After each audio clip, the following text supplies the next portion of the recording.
రాష్ట్రంలో మంత్రివర్గ విస్తరణకు ఏఐసిసి పచ్చజెండా ఊపినట్లు మనకు తెలుస్తున్నది.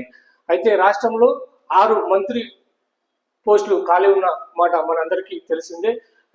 అయితే రేపు గవర్నర్ సమక్షంలో రేపు 3 మంత్రివర్గ విస్తరణ చేయాలంటూ రాష్ట్ర ప్రభుత్వం రాష్ట్ర సచివాలయ సీఎం కార్యాలయంలో వాళ్ళు అధికారులు అయితే పావులు కలుపుతున్నట్టు తెలుస్తుంది. రేపు సాయంత్రం 3 మంత్రులు ప్రమాణ స్వీకారం చేయబోతున్నట్టు తెలుస్తుంది. అయితే ఈ ప్రమాణ స్వీకారానికి ఎవరెవరు ముఖ్యంగా ప్రమాణ స్వీకారం చేయబోతున్నారో రేపు సాయంత్రం తెరబడే అవకాశం ఉన్నది. అయితే మాదిగ సామాజిక వర్గానికి చెందినటువంటి పలువురు ఎమ్మెల్యేలు మాకు మంత్రి పదవి రావాలంటూ, మా మాదిగ సమాజానికి ఒక మంత్రి పదవి కావాలంటూ ఏఐసిసి మనకు ఖర్గే గారికి వాళ్ళకు లేఖ రాయడం జరిగింది. అయితే కేసీ వేణుగోపాల్ దగ్గరికి కూడా వెళ్ళి వాళ్ళు కలిసి మాకు పదవి కావాలంటూ వాళ్ళు కూడా వాళ్ళ లెటర్ అందించి వాళ్ళ యొక్క అభిప్రాయాన్ని తెలియజేయడం జరిగింది.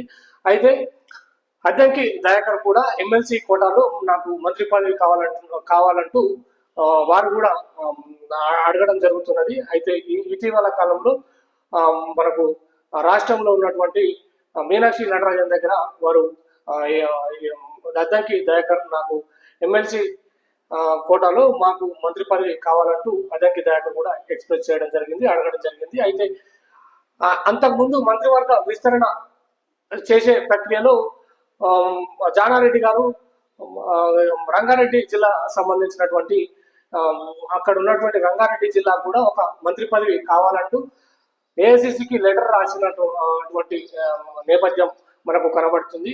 అయితే దాన్ని కోమటిరెడ్డి రాజగోపాల్ రెడ్డి మమ్మల్ని ఉద్దేశించి రాసినట్టే అని వాళ్ళు కూడా చెప్పడం జరిగింది. అయితే రేపు ఈవినింగ్ దీనికి తెరపడే అవకాశం ఉన్నది.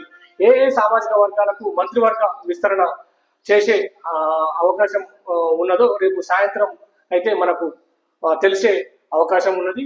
అయితే బీసీ వర్గాలకు, బీసీ ఎస్సీ మైనార్టీ వర్గాలకు 2 మంత్రి పదవులు ఇచ్చే అవకాశం ఉన్నట్టు తెలుస్తుంది. ఒక మంత్రి పదవి రెడ్డి సామాజిక వర్గానికి ఇచ్చే అవకాశం ఉందన్నట్టు తెలుస్తుంది. అయితే దీనికి ముగింపు మనకు వార్త తెలియాలంటే రేపు సాయంత్రం వరకు వేచి ఉండాల్సిందే. చూడాలి ఎవరెవరికి ఈ 3 మంత్రి పదవుల వాళ్ళు తీసుకునే అవకాశం ఉందో మనం రేపు సాయంత్రం వరకు చూసే అవకాశం ఉన్నది. ప్రజలారా, మొత్తం 6 మంత్రి పదవులు అయితే ఖాళీ ఉన్నాయి. దాంట్లో 3 రేపు రాష్ట్ర ప్రభుత్వం గవర్నర్ ఎదుట ఆ మంత్రుల్ని నియమించే అవకాశం ఉన్నది. ధన్యవాదాలు.